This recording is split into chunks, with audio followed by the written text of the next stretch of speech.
Big boss హౌస్‌లో one of the strong కంటెస్టెంట్‌గా రీతు అడుగుపెట్టిన సంగతి తెలిసిందే. అయితే రీతు హౌస్‌లోకి వెళ్ళిన తర్వాత తన ఆట తీరును మర్చిపోయి ఆర్మీ పవన్ కళ్యాణ్ లేకపోతే డెమాన్ పవన్ వీళ్ళిద్దరి చుట్టూ తిరుగుతుంది. ఒకవేళ బిగ్ బాస్ హౌస్‌లో ఉంటే ఖచ్చితంగా పులిహార కలపాలనే డ్రామాలో ఉందో ఏమో!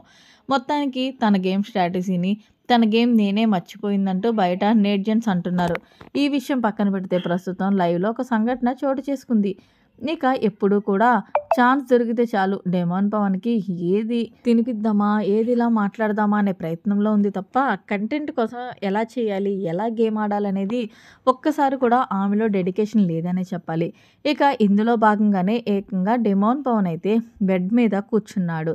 ఆమె కోసం ఫుడ్ తీసుకొచ్చి ఇచ్చారు. అయితే ఈ అమ్మడు తినకుండా డెమాన్ పవన్‌కి తినిపిస్తుంది.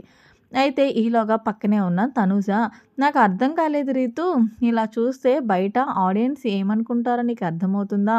ఆల్రెడీ మీ ఇద్దరి మధ్యన ఏదో జరుగుతుందని జనాలనుకుంటున్నారు. జనాలే కాదు హౌస్‌లో ఉన్న సంజన గారు కూడా ఒకానొక టైంలో మాట్లాడారు. మళ్ళీ ఇవన్నీ నీకు ఎందుకు అంటూ తనూజ అయితే రీతుకి మంచిగా చెప్పే ప్రయత్నం చేస్తుంటే, రీతు మాట్లాడుతూ ఎవరో ఏదో అనుకుంటే నాకు అనవసరం.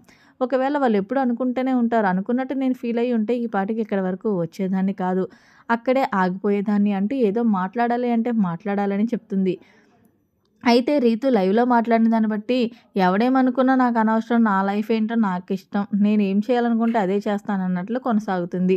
తప్ప అయ్యో! నేనింత కష్టపడి బిగ్ బాస్ హౌస్‌కి వచ్చాను. గేమ్ ఆడాలి అనేది మాత్రం ఏమీ లేదు.